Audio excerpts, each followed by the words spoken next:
할렐루야. 우리 하나님의 은혜가 우리 함께 예배드리는 모든 성도님들에게 함께 하시기를 주님의 이름으로 간절히 축복합니다. 우리가 사도 바울의 설교를 계속해서 듣고 있는데 우리 지난 시간과 마찬가지로 본문을 동일하게 잡았습니다. 네, 오늘은 내용이 좀 다른데요. 사도 바울이 이스라엘의 역사를 정리를 아주 잘 했습니다. 그래서 사무엘까지 오늘 말씀해 보니까 사사를 주셨다라고 말씀하고 있는데, 특별히 오늘 마지막 사사였던 사무엘에 대한 말씀을 전하려고 합니다.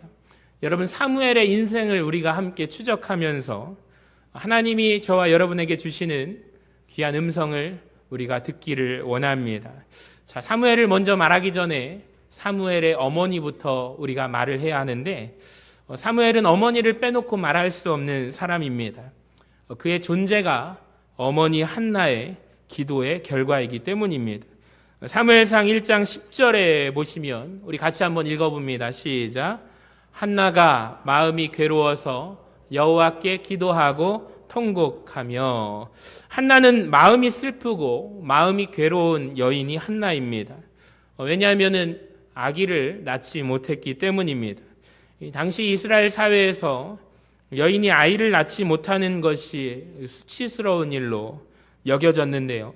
그러니까 다른 가정들의 다른 여인들은 다 자녀가 있는데 나는 마음에 없어서 너무 슬픕니다. 여러분, 그래서 한나가 어떤 행동을 합니까? 하나님 앞에 기도하였다라고 말씀합니다. 여러분, 혹시 이 가운데 마음이 혹시 속상하시고 슬프고 괴로우신 분 계십니까? 다른 사람들은 다 결혼하는데 왜 나는 결혼 못하는가? 다른 사람들은 다 집을, 내 집장만을 마련했는데 왜 나에게는 집이 없는가? 다른 사람들은 왜 다 건강해 보이는데 나는 유독 왜 건강을 잃어서 이렇게 고생하고 있는가? 다른 사람들은 직장이 다 있는데 나는 왜 직장이 없어서? 혹시 마음에 괴로워하시는 분 계십니까? 그렇다면 내가 바로 한나입니다. 여러분, 괴로울 때 주님의 얼굴을 보기를 바랍니다. 어떤 사람은 괴로울 때 자기 자신을 학대합니다. 술을 마시거나 자기 몸을 괴롭게 합니다. 학대하는 거죠. 또 어떤 사람은 자기 자신뿐만 아니라 남을 괴롭히는 사람도 있습니다. 자, 오늘 성경에도 보니까 한나라는 여인 말고 또 괴로워하는 여인의 이름이 나오는데 바로 한나의 라이벌 분인나라는 여인입니다. 사무엘상 1장 4절을 보시면 엘가나가 제사를 드리는 날에는, 이 엘가나라는 사람은 남편의 이름입니다. 제물의 분깃을 그의 아내 분인나와 그의 모든 자녀에게 주고 한나에게는 갑절을 주니 이는 그를 사랑함이라 라고 말씀합니다. 그러니까 엘가나라는 남자에게 두 명의 부인이 있었는데 한나와 분인나라는 여인입니다. 근데 한나에게는 보니까 갑절을, 물질을 2배로 줍니다. 여러분, 이 말이 무엇이냐면 그는 누구를 더 사랑하는가? 한나라는 여인을 마음의 심중에 더욱더 사랑하고 더 챙기는 모습이 나옵니다. 여러분, 그런데 한나 입장에서는 좋겠지만 분인나라는 여인의 입장에서 보면 어떻습니까? 이건 굉장히 괴로운 일입니다. 사랑받지 못하는 여인, 남편에게 특히 사랑받지 못하는 여인 분인나, 참 괴롭습니다. 그러니까 한나만 괴로워 보이는 줄 알았더니 분인나 역시 괴로운 여인입니다. 근데 이 두 사람의 공통점이 괴롭다라는 것이지만 차이점도 있네요.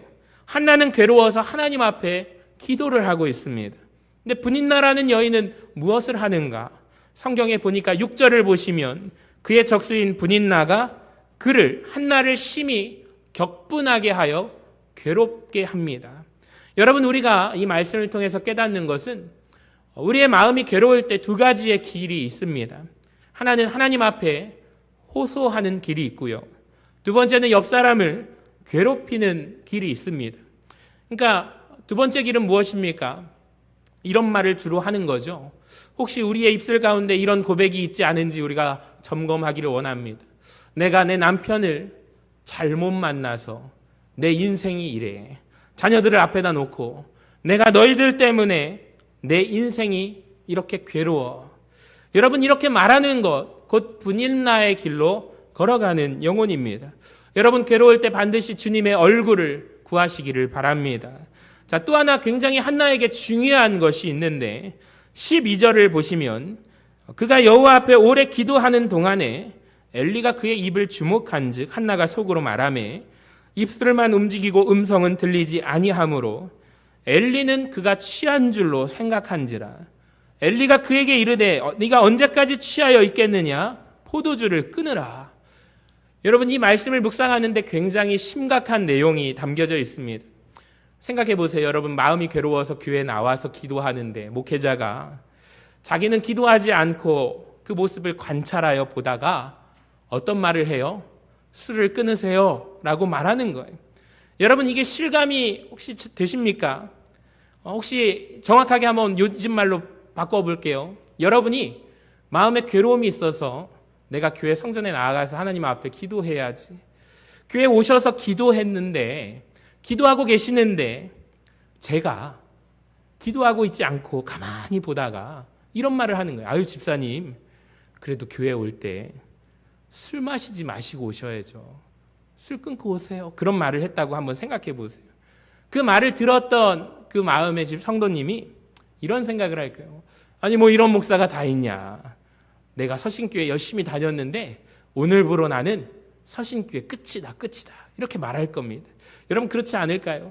근데 한나를 보세요. 정말 귀한 게 뭐냐면 영적으로 감각이 없는 엘리 제사장을 향하여 뭐라고 말합니까? 15절에 보니까 한나가 대답하여 이르되 내 주여 그렇지 아니하나이다. 나는 마음이 슬픈 여자라 포도주나 독주를 마신 것이 아니요 여호와 앞에 내 심정을 통한 것뿐이니 당신의 여종을 악한 여자로 여기지 마옵소서. 그러니까 한나는 리더를 존중하는 여인입니다. 여러분, 도대체 왜 성경에 이런 이야기가 담겨져 있을까요? 오늘 우리에게 하나님께서 말씀하고자 하시는 것이 있기 때문입니다. 여러분, 하나님이 세우신 리더를 존중하는 것이 하나님의 뜻입니다. 우리는 종종 이런 말을 합니다. 아니, 존경할 것이 있어야, 존중할 것이 있어야 존중하지. 여러분, 근데 이 말은요, 세상에 근거한 말입니다. 로마서 13장 말씀에 보니까 하나님이 세우신 권위에 어떻게 하라? 순복하라 라고 되어 있습니다. 모든 권위는 하나님이 세우셨다라고 말씀합니다. 여러분이 그 권위를 지지하건 지지하지 않건 존경하는 것이 바로 하나님의 뜻이라고 말씀합니다. 여러분, 하나님이 세우신 종을 존중하는 것이 하나님의 뜻임을 믿으시기를 바랍니다. 한나가 존중한 결과가 여러분 사무엘임을 기억하시기를 바랍니다. 축복의 결과죠. 바로 엘리가 영적으로 무감각하지만 그날 한나의 이야기를 듣고 기도를 해줘요. 축복을 해줍니다. 그날 밤에 하나님께서 한나라는 여인을 생각하셨다라고 성경은 분명하게 말씀합니다. 그리고 그가 임신하여 사무엘을 낳게 되는 것입니다. 그러니까 사무엘은 기도하는 어머니, 그리고 리더를 존중하는 어머니의 기도의 열매라는 거예요. 저도 신학생 때 아주 기억에 남는 것이 교육전도사를 빨리 시작을 했습니다. 신학교 3학년 때부터니까 21살부터 이렇게 교육전도사로 이렇게 했는데 정말로 예수님처럼 섬기는 권사님 한 분이 계셨어요. 너무 제가 볼 때 부담스러울 정도로. 근데 가만히 보니 그 어머니로부터 그 가정이 잘 섬겼더라고요. 제가 발견한 것은 그 가족이 목회자를 어떻게 섬기냐에 따라서 여러분 생각해 보세요. 21살 대학생 여러분 섬길 수 있습니까?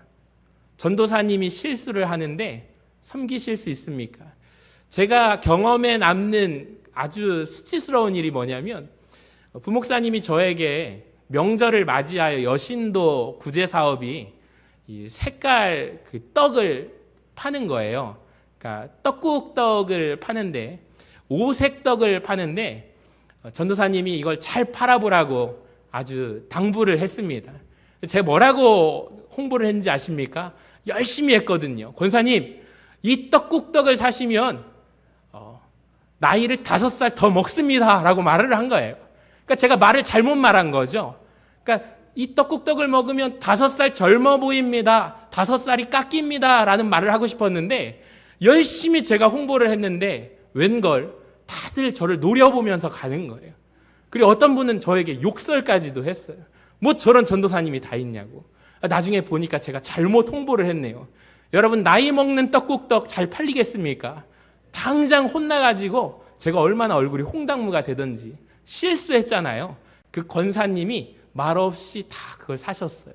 그러면서 젊은 전도사님이 참 애쓰신다고, 수고 많으신다고 다들 저에게 핍박을 하는데 예수님처럼 저의 수치를 가려주셨던 기억이 납니다. 저는 떡국떡만 보면, 특히 색깔 들어간 떡만 보면 그때 추억이 떠올라서 막 저의 수치로 생각하고 참 부끄러운 모습이 생각납니다. 책망하지 않고 꾸질하지 않고 저의 허물을 덮어주신 권사님이 늘 생각이 나는 거예요. 여러분, 하나님의 세우신 종을 존중하는 것이 하나님의 뜻입니다. 여러분, 리더를 존경할 때 한나가 그 어머니의 기도의 열매가 사무엘이었습니다. 사무엘이 출생합니다. 사무엘은 하나님 앞에 평생 드려진 자가 됩니다. 1장 27절을 보세요. 이 아이를 위하여 내가 기도하였더니 내가 구하여 기도한 바를 여호와께서 내게 허락하신지라. 그러므로 나도 그를 여호와께 드리되 그의 평생을 여호와께 드립니다 라고 말합니다. 여러분, 사무엘은 평생을, 인생을 하나님 앞에 드려진 아이였다라는 거예요. 여러분, 하나님이 하나님의 것을 찾으셔서 쓰신 거죠. 여러분, 사람도요, 자기 물건 자기가 쓰는 게 굉장히 편한 걸 아십니까? 자기 물건이 아닌 남의 것을 빌렸을 때 혹시 경험해 보셨습니까? 얼마나 눈치가 보이고 얼마나 부담스러운 일인지 모릅니다. 근데 나의 것을 내가 쓴다면 그것만큼 좋은 것이 없죠. 생각해 보세요. 하나님도 똑같습니다. 하나님의 것을, 하나님의 사람을 하나님이 쓰시기에 가장 편하시고 좋아하십니다. 여러분, 그런데 하나님이 제일 쓰기 어려운 사람이 누구냐면 하나님의 것이 아닌 사람이에요. 내 시간도 내 것이고 내 물질도 내 것이고 모든 것이 다 나 중심적으로 살아가는 사람, 하나님이 절대 그런 사람을 쓰지 않으십니다.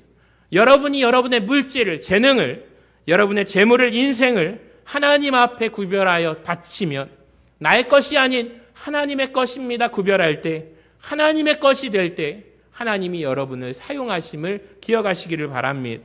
한나가 기도를 해요. 아이를 낳기 전에 기도를 하는데 한나의 기도가 저는 참 중요하다고 생각합니다. 1장 11절을 한나의 서원 기도라고 말하는데, 서원하여 이르되 만군의 여호와여, 만일 주의 여종의 고통을 돌보시고 나를 기억하사 주의 여종을 잊지 아니하시고 주의 여종에게 아들을 주시면 내가 그의 평생에 그를 여호와께 드리고 삭도를 그의 머리에 대지 아니하겠나이다. 저는 여러분, 이 기도가 참 중요해서 제가 몇 번 설교했던 기억이 납니다. 여러분, 한나가 기도했던 이 기도가 민수기 6장에 나오는 나실인 서원에 관련된 기도라고 말씀을 드린 적이 있습니다. 민수기에 보시면 표로 한번 보여주세요. 나실인이 지켜야 할 규례가 포도주와 독주를 마시면 안 됩니다. 시체를 가까이 하면 안 되고요. 머리에 삭도를 대면 안 됩니다.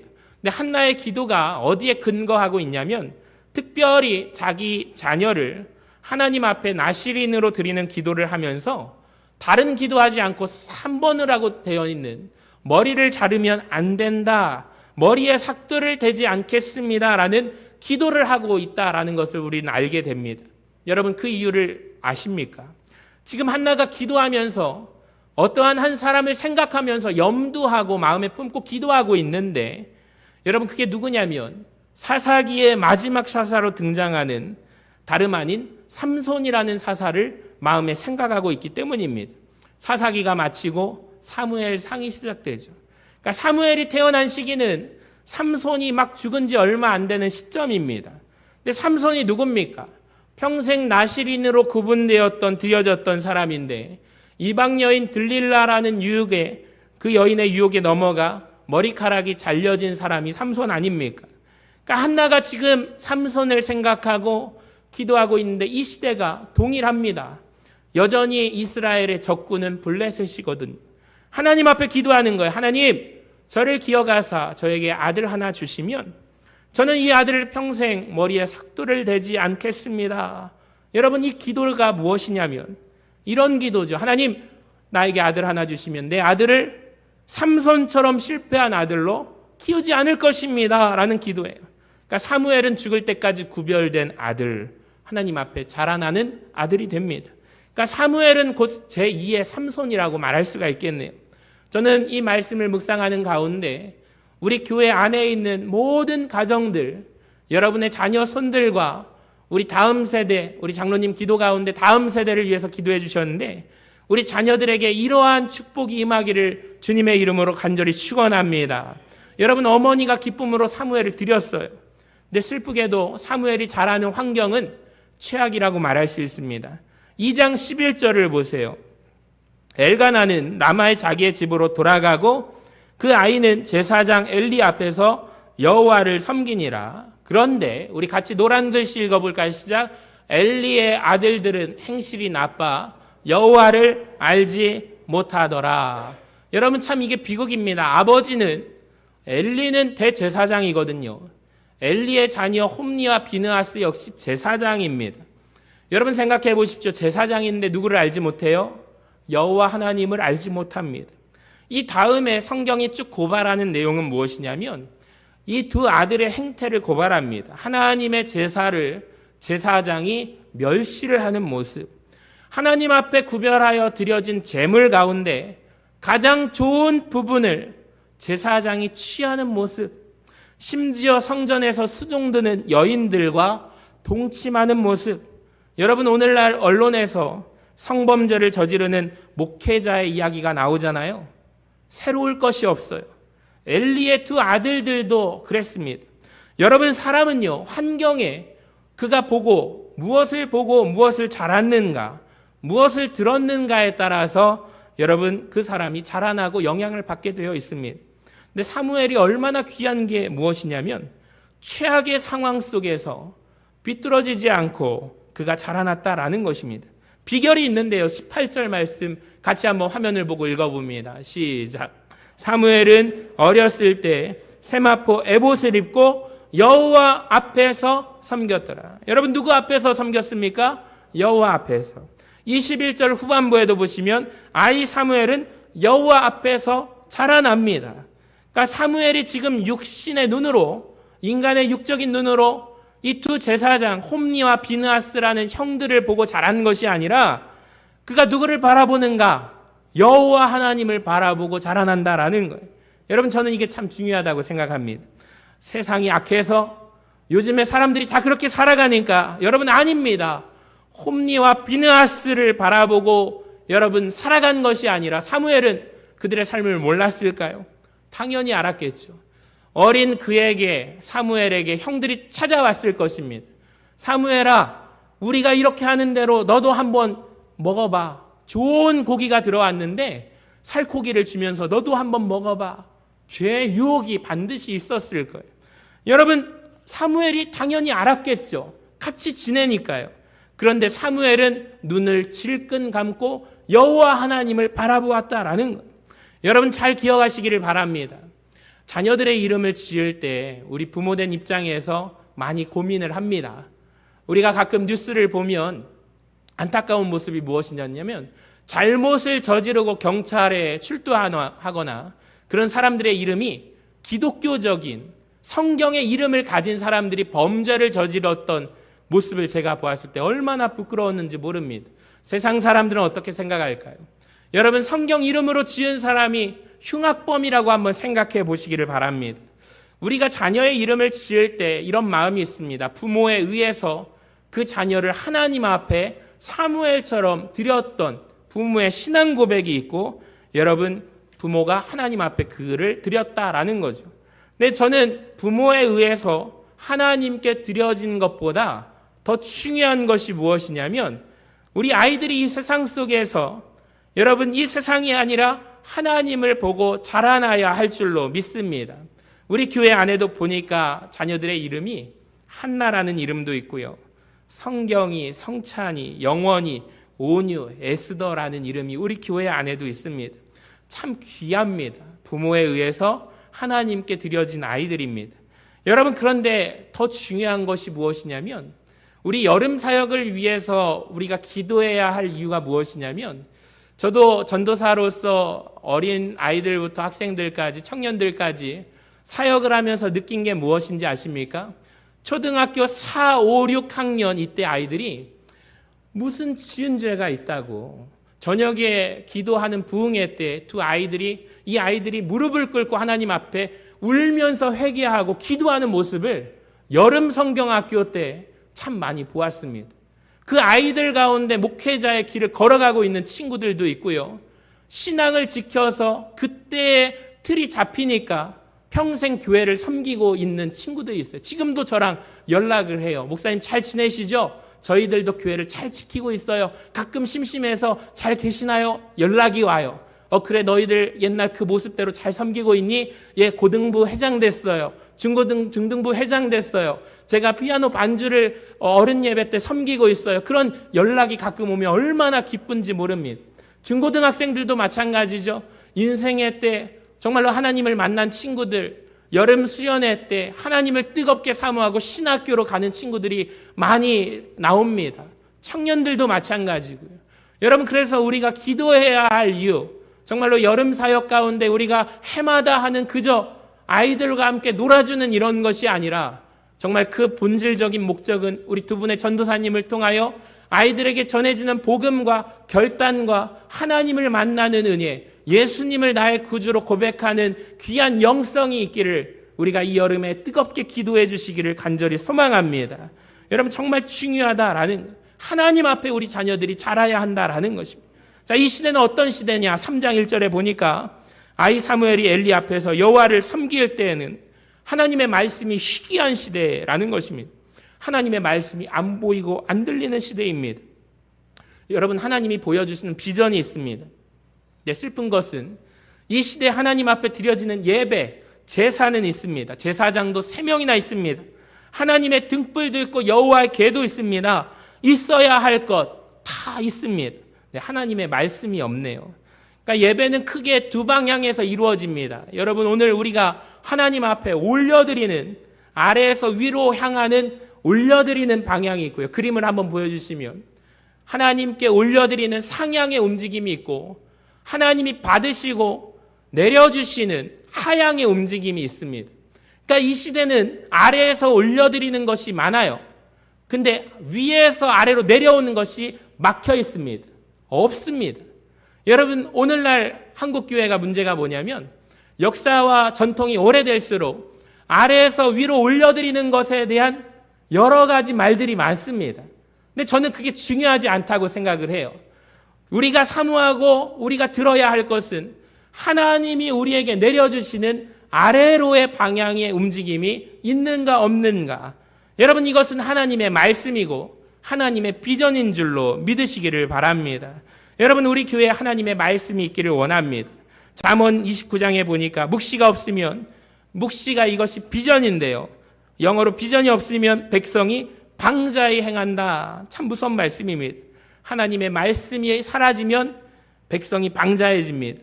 여러분, 하나님의 말씀이 있어야 우리가 잘못할 때 말씀의 교정함을, 인도함을 받을 수가 있습니다. 예배 시간마다 여러분 말씀의 견인함을 받는 삶이 되시기를 주님의 이름으로 간절히 축원합니다. 이 상황에 하나님이 그를 부르시는데요, 여러분, 부르시는 하나님 앞에 우리가 알아야 할 것이 있습니다. 자, 10절을 보시면 여호와께서 임하여서서 전과 같이 사무엘아 사무엘아 부르시는지라. 사무엘이 이르되, 우리 같이 한번 읽어봅니다. 시작. 말씀하옵소서, 주의 종이 듣겠나이다. 여러분, 이 자세가 우리에게 필요한 줄로 믿습니다. 여러분, 오늘 말씀을 들으실 때 주님 말씀하여 주시옵소서, 주님 제가 듣기를 원하나이다. 여러분, 이런 사모하는 마음으로 말씀을 들으시기를 바랍니다. 하나님이 원하는 자세가 바로 이와 같은 자세다라는 거예요. 여러분, 그런데 놀랍게도 어린 사무엘이 하나님의 음성을 들었을 때 이 굉장히 어려운 말씀이라는 것을 아십니까? 엘리의 집안을 하나님께서 쑥대밭으로 멸망하게 하시겠다라는 음성을 어린 사무엘이 듣는 거예요. 심판하시겠다라는 말씀. 근데 그 듣기 어려운 말씀을 사무엘에게 전하라고 말씀하십니다. 이때 사무엘이 어떻게 할까요? 우리 18절을 같이 화면을 보고 한번 읽어봅니다. 시작.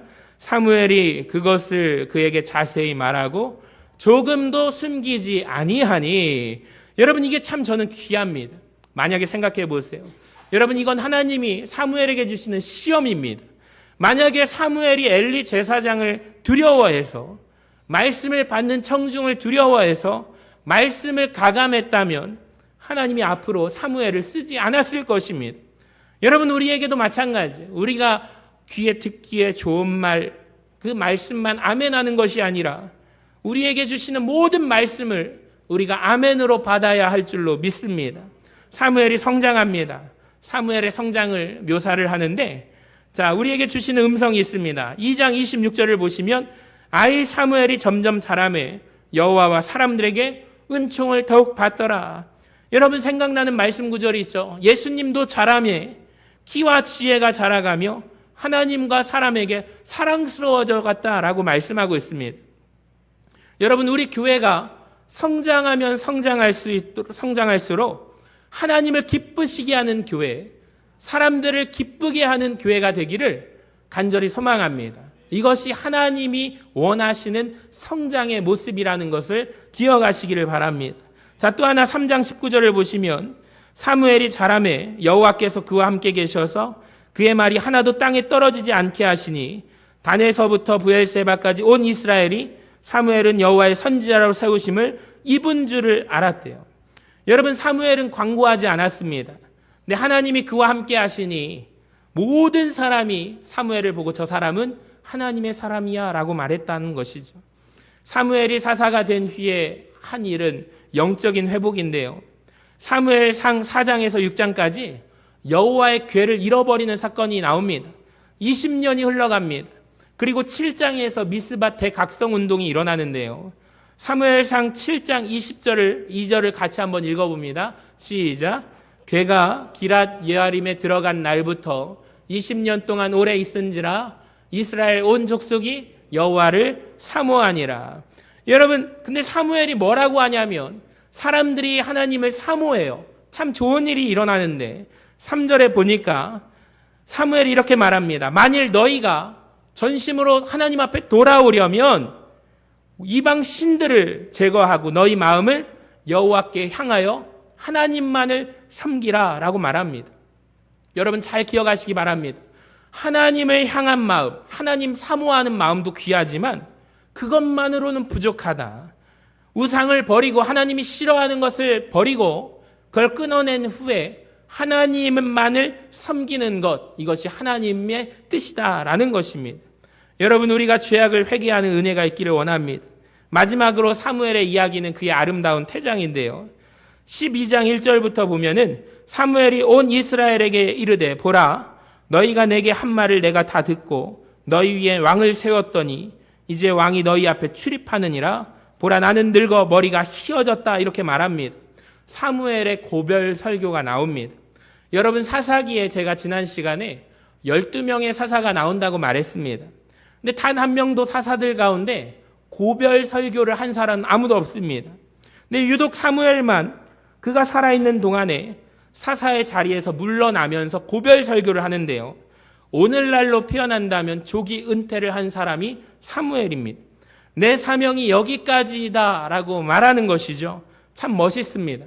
성경에 보면은 모세와 한번 비교해 볼까요? 모세가 하나님이 어느 날 모세에게 이런 말씀을 하세요. 모세야, 너는 사명이 여기까지다 라고 말했을 때 모세가 어떤 반응을 보입니까? 하나님 앞에 매달립니다. 눈물 날 정도로 애원합니다. 하나님, 저도 좀 약속의 땅 가나안 땅에 들어가면 안 되겠습니까? 애원을 합니다. 그때 하나님이 거절하시죠. 안 된다라고 말합니다. 근데 모세와 달리 사무엘은 하나님이 사무엘아 너는 여기까지다 라고 말했을 때 사무엘이 내려놓습니다. 참 멋있습니다. 등장도 멋지지만 퇴장이 멋져요. 사랑하는 성도 여러분, 우리는 누구나 이 세상에 등장하고 퇴장하는데 우리의 등장만이 아니라 퇴장도 아름답기를 주님의 이름으로 간절히 축원합니다. 자, 사무엘이 퇴장해서 무엇을 하느냐? 자, 이것까지만 보고 말씀을 마치겠습니다. 우리 12장 23절을 같이 한번 읽어봅니다. 화면을 보고 시작. 나는 너희를 위하여 기도하기를 쉬는 죄를 여호와 앞에 결단코 범하지 아니하고 선하고 의로운 길을 너희에게 가르칠 것인즉. 성경 전체에서 여러분 기도하기를 쉬는 것이 죄라 말한 사람이 누군지 아십니까? 사무엘이 말했습니다. 여러분 성경 전체에 사무엘이 기도를 쉬는 것은 죄다, 우리는 한 번도 이렇게 생각해 본 적이 없는데 사무엘은 우리에게 말을 하기를 기도하기를 쉬는 것은 죄래요. 여러분, 만약에 우리에게 교회를 위해서 내가 기도하는 것을 하다가 쉬었다면 그게 죄라는 거예요. 목회자를 위하여, 성도들을 위하여 기도하다가 쉬었다면 죄라는 것입니다. 여러분의 자녀들을 위해 기도하다가 기도하기를 멈췄다면 그게 죄라는 거예요. 여러분, 다시 기도를 회복하는 은혜가 있기를 원합니다. 찬송가 208장에 보면 내 주의 나라와 주 계신 성전과 피 흘려 사신 교회를 늘 사랑합니다 라는 말씀이 있습니다. 또 3절을 한번 보세요. 이 교회 위하여 눈물과 기도로 내 생명 다하기까지 늘 봉사합니다. 여러분, 우리 교회의 기도의 불이 꺼지지 않기를 간절히 소망합니다. 여러분, 이 시간 여러분의 기도가 회복되기를 원합니다.